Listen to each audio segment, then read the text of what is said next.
Ana Catalina Emmerich, Visiones y Revelaciones Completas, sexta parte. Reconocimiento de las reliquias. 24. Historia de una cruz llena de reliquias. 8 de noviembre del año 1819. Entrególe el peregrino una cruz muy antigua, llena de reliquias. Al acercarse a Ana Catalina, ésta exclamó: «He aquí que viene una procesión entera de santos». Abriendo la cruz, dijo: «Helos aquí a todos, entre ellos un viejo puro y sincero, como el ermitaño de Suiza». El peregrino le dejó la cruz, y ella contó al día siguiente: «Cuando esta cruz me fue acercada, he visto en fila, precisamente como están dispuestas aquí dentro las reliquias, a todos estos santos en forma de cruz en el aire, y debajo de ellos una comarca salvaje, llena de bosques, una espesa cambronera, y a algunas personas entre las cuales un hombre semejante al viejo ermitaño de Suiza. Después tuve una visión de aquella cruz. He visto en un vallecito, cerca de un bosque situado en un país montañoso, no lejos del mar, una ermita donde vivían recogidas 6 mujeres que se habían dedicado a la vida solitaria. Eran todas de edad que podían ayudarse unas a otras. Eran muy recogidas, silenciosas, y vivían muy pobremente. No tenían provisiones y pedían limosna. Tenían una superiora y recitaban las horas canónicas. Llevaban túnica burda y oscura con capuchón. Las vi andar por el jardincito, dispuesto cerca de las celdas, donde cada una podía entrar por su entrada particular. Los jardincitos eran muy lindos, aunque pequeños, y tenían árboles de naranjas. Los cultivaban ellas mismas. Las vi ocupadas en un trabajo para mí desconocido.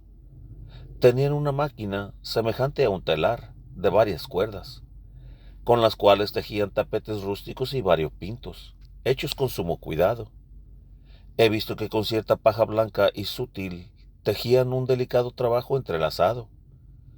Sus lechos estaban sobre el suelo desnudo y consistían en una tabla con un mal colchón de paja y una manta. Allí no se cocinaba mucho, tomaban su comida en común, y en la mesa alta y profunda había ciertas cavidades que les servían de platos. A derecha e izquierda de estas cavidades había unas tapas que se bajaban sobre las cavidades y las cubrían. Las vi comiendo a todas juntas una oscura sopa de hierbas. En su capilla reinaba la mayor simplicidad. Cuanto había allí de ornamentos consistía en trabajos de paja. Pensé entre mí: aquí dentro hay oración de oro con utensilios de paja. Así era entonces. Ahora se usa oración de paja con utensilios de oro. El altar de piedra estaba cubierta de una bella estera de paja entretejida y festoneada, pendiente de los extremos. En el medio había un pequeño tabernáculo, y sobre él esa cruz que tenía el peregrino. A diestra y siniestra veíanse 2 candelabros de leño y 2 urnas o vasos, también de leño, que contenían ramos de flores ordenados en forma de ostensorio. Esta ermita era un edificio cuadrado de piedra, con techo de leña.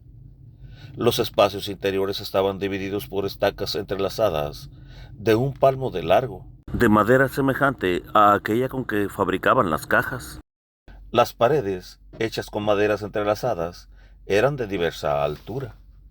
En la capilla, de la altura superior a un hombre, no llegaban al techo. En las celdas, más bajas. Las religiosas podían verse por encima. Estaban sostenidas por estacas plantadas y reforzadas contra los muros. El ingreso del lado del mar llevaba a la cocina, y a esta seguía el comedor con las extrañas mesas. Detrás estaba la capilla. A la derecha y a la izquierda estaban las 3 celdas y delante los jardines. Las puertas que daban al jardín tenían forma de arco. Eran bajas, pequeñas, y la ventana sobre la puerta estaba colocada de modo que no se podía mirar hacia adentro. Delante de las ventanas había pequeñas cortinas de paja que podían tenerse levantadas con palos a modo de tiendas. Las sillas estaban hechas con cera, sin apoyo, y tenían un mango de leño. El piso de la capilla estaba cubierto con un tapete de varios colores, grueso, fabricado por ellas mismas. No todos los domingos tenían la misa. Un ermitaño venía a decirles la misa y a darles la comunión. Tenían, empero, el Santísimo Sacramento en la capilla. Las vi una tarde en oración en su capilla, cuando fueron sorprendidas y asaltadas por los piratas. Estos hallábanse armados de cimitarras cortas y extremidades muy largas, tenían turbantes y hablaban una lengua extraña. Robaban a los hombres para hacerlos esclavos. Eran feroces y como bestias. Su embarcación era grande y estaba anclada a cierta distancia de la playa. Habían desembarcado en un bote. Devastaron la ermita y llevaron consigo a aquellas pobres ermitañas. No vi que las ultrajasen. Una de aquellas vírgenes, joven y fuerte, defendió la reliquia del altar y pidió al Señor ayuda con todo fervor. Antes que los asaltantes llegasen al mar, vinieron a reñir sobre el reparto del botín. En tanto aquella virgen consiguió arrastrarse con las manos y los pies hasta el fondo del bosque, e hizo voto de servir al Señor, haciendo vida solitaria en el desierto, si la libraba del peligro.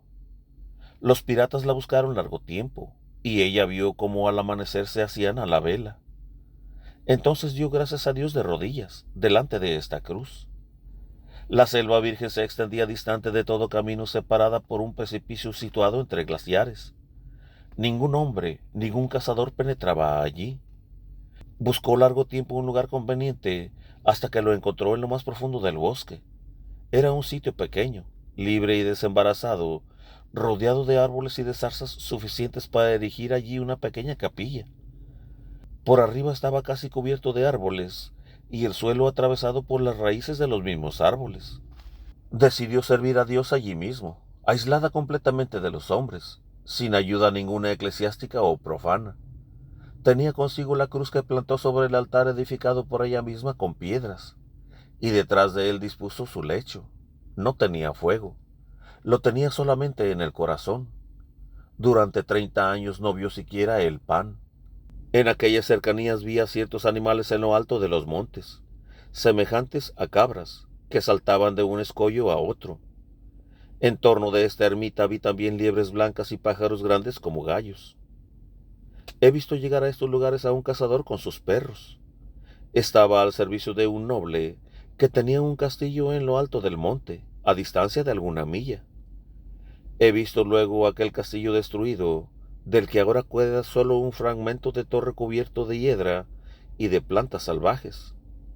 Aquel cazador vestía túnica gris muy ajustada y en torno al cuerpo un cinturón adornado. Llevaba un pequeño sombrero redondo de punta y bajo el brazo el arco.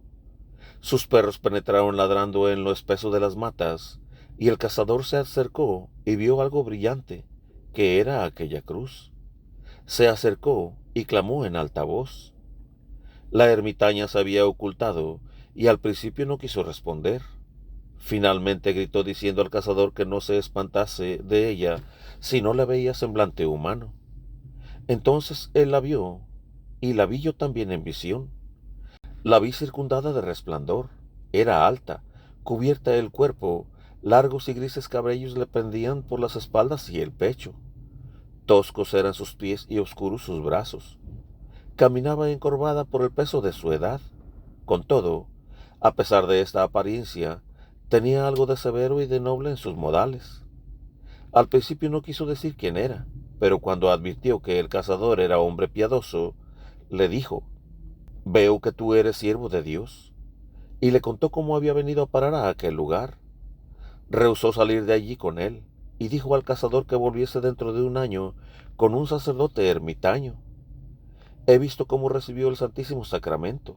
Después quiso permanecer un rato sola, y cuando aquellos dos se acercaron de nuevo, la hallaron muerta. Quisieron llevarse consigo el cuerpo, mas no pudieron moverla. La sepultaron en el mismo lugar, y el cazador tomó secretamente la cruz para memoria del hecho. Más tarde, sobre su tumba, que estaba en un matorral, se edificó una capilla en honor del santo venerado por ella de un modo especial, y que ella había nombrado. De varios lados había entradas que llevaban al interior de aquella capilla. Aquella virgen había vivido completamente para Dios, en la mayor pobreza. Antes del asalto de los piratas, había tenido un sueño en el que vio como si con violencia era transportada sobre el mar. También el sueño hizo voto a la Virgen de Incidel de que si era salvada del peligro, ayunaría siempre en la soledad. Le había parecido que caía en un canal o curso de agua, donde se arrastró largo tiempo hasta que saliendo, llegó a una soledad que más tarde conoció era precisamente aquella donde ahora estaba, y vista en la visión. Entonces le fue dicho que allí debía quedar. Cuando preguntó de qué debía alimentarse, muchos higos y castañas cayeron de los árboles, y mientras ella recogía los frutos, estos se cambiaron en piedras preciosas, semejando los frutos de las penitencias y mortificaciones. Ella le contó al cazador esta visión suya. Cuando el cazador la encontró en aquella soledad, habían pasado 30 años. Le dijo que provenía de la Suiza y que podía informarse allí para convencerse. Le nombró el lugar de su nacimiento, añadiendo que había tenido siempre gran devoción a la Virgen de Einsiedeln. Desde la primera edad había oído una voz que le decía que debía dejar su patria y debía servir a Dios en la soledad. No había puesto mucha atención a esa voz, pero una vez le pareció que se le acercaba un joven que le dijo: ¿Estás aún aquí? ¿Aún no has partido? Y así diciendo, la había llevado lejos de allí. Había creído que soñaba, mas al despertarse se encontró lejos de su casa, en un país extraño, hasta llegar a la ermita donde fue bien recibida. El cazador tuvo devoción a la cruz por mucho tiempo. Finalmente, por livianidad e inconsideración, la cedió a un habitante de una pequeña ciudad situada al pie del monte. Este la veneró mucho y oraba siempre delante de ella, y en una tormenta que devastó la comarca, quedaron él y su casa preservados del desastre. Después de su muerte pasó la cruz a uno de sus herederos, y así pasó de mano en mano hasta llegar a un campesino que la vendió justamente con otros objetos. Perdió, por eso, casa y campos. Después he visto la cruz relegada y despreciada en medio de mil cosas de todo género, en poder de personas que no tenían temor a Dios. A esta gente la compró un extranjero, incrédulo, no por devoción, sino por simple curiosidad, sin conocer el valor del tesoro que poseía, y a pesar de ello, aquella cruz le fue de inmenso provecho. Esta última circunstancia conmovió al peregrino.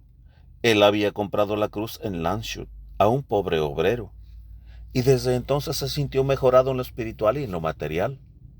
La vidente no lo podía saber, y la historia era tan verdadera como el último episodio de la cruz. A raíz de esto, el peregrino se manifestó preocupado y preguntó a Ana Catalina: si todo vuelve a verse como sucedió, los pecados cometidos, de los que uno se arrepintió y confesó, ¿volverán a verse?